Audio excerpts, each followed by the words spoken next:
এটা নিৰ্মাণ কৰাৰ কাৰণে জলখানা ভতুৱাখানা গ্ৰামোন্নয়ন কমিটিয়ে প্ৰস্তাৱ লৈছিল আৰু তেনেকুৱা এটা মন্দিৰ তাত বনোৱা কথা আছিলে।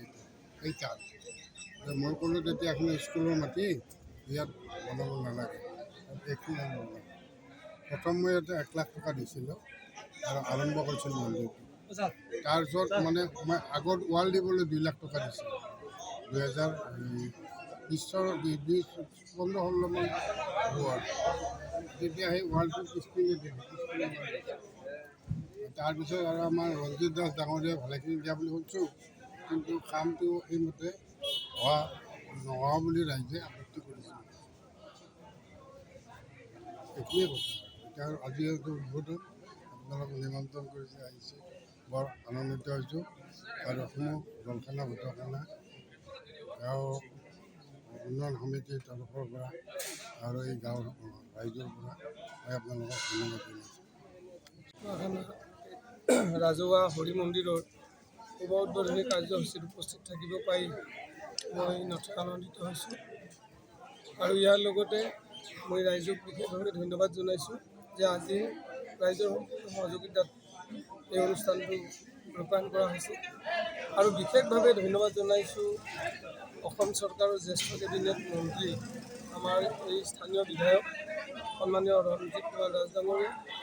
তেখেতৰ বিশেষ তৎপৰতাত এই জলখানা ভতুৱাখানা গ্ৰামোন্নয়ন সমিতিৰ অন্তৰ্গত এখন মঞ্চ আৰু এই হৰি মন্দিৰ নিৰ্মাণৰ কাৰণে তেখেতে 22 লাখ টকা অনুদান দিছিলে। আৰু এই 22 লাখ টকা অনুদানেৰে আজি সুন্দৰকৈ এই হৰি মন্দিৰ নিৰ্মাণ হৈ উঠিছে। সন্মুখতে এখন মঞ্চ নিৰ্মাণ হৈ উঠিছে। আৰু আজিৰ এই অনুষ্ঠানটোত এই হৰি মন্দিৰৰ উদ্বোধনী কাৰ্যসূচীটো মাননীয় মন্ত্ৰী মহোদয়ে উদ্বোধন কৰাৰ কথা আছিল, কিন্তু বিশেষ কামৰ বাবে তেখেতে যথাসময়ত উপস্থিত থাকিব নোৱাৰাৰ বাবে আজি এই কাৰ্যসূচীটো ৰূপায়ণ কৰাৰ কাৰণে মোক দায়িত্ব অৰ্পণ কৰিছিলে। আৰু তেখেতৰ এই কথা ৰাখি আজিৰ এই মন্দিৰটো তেখেতৰ হৈ আনুষ্ঠানিকভাৱে উদ্বোধন কৰিলোঁ। আনুষ্ঠানিকভাৱে উদ্বোধন কৰি এটা উপলব্ধি হ'ল যে ইয়াৰ জনসাধাৰণ, ইয়াৰ ৰাইজে নথৈ আনন্দিত হৈছে যে আমাৰ এই অঞ্চলৰ উপাসনাস্থলীৰ যিটো পূৰ্বৰ অৱস্থা আৰু আজিৰ অৱস্থা তুলনা কৰিব নোৱাৰি। পূৰ্বতে মাননীয় মন্ত্ৰী মহোদয়ে আহি এই মন্দিৰত সেৱা লৈছিলে আৰু সেৱা লোৱাৰ সময়তে তেখেতে ঘোষণা কৰিছিলে যে এই মন্দিৰটো নিৰ্মাণ কৰি দিয়া হ'ব আৰু যে পূৰ্ণাংগ ৰূপে এই মন্দিৰটো নিৰ্মাণ কৰি দিলে। তাৰ বাবে আজি আহি পোৱাতে মাননীয় মন্ত্ৰী মহোদয়ৰ প্ৰতি যিটো আন্তৰিকতা ৰাইজত দেখিছোঁ, এইটো দেখি নথৈ আনন্দিত হৈছোঁ। কাৰণ মাননীয় মন্ত্ৰী মহোদয় এই সমষ্টিৰ উন্নয়নৰ কাৰণে বিশেষকৈ সকলো ৰাইজে আজি এটা কথা উপলব্ধি কৰিছে যে বিগত 5 বছৰ এই সময়ছোৱাত আজি পূৰ্বৰ পাটাচাৰকুছি সমষ্টিৰ যিসমূহ কাম আজি সম্পূৰ্ণকৈ হৈ উঠিছে।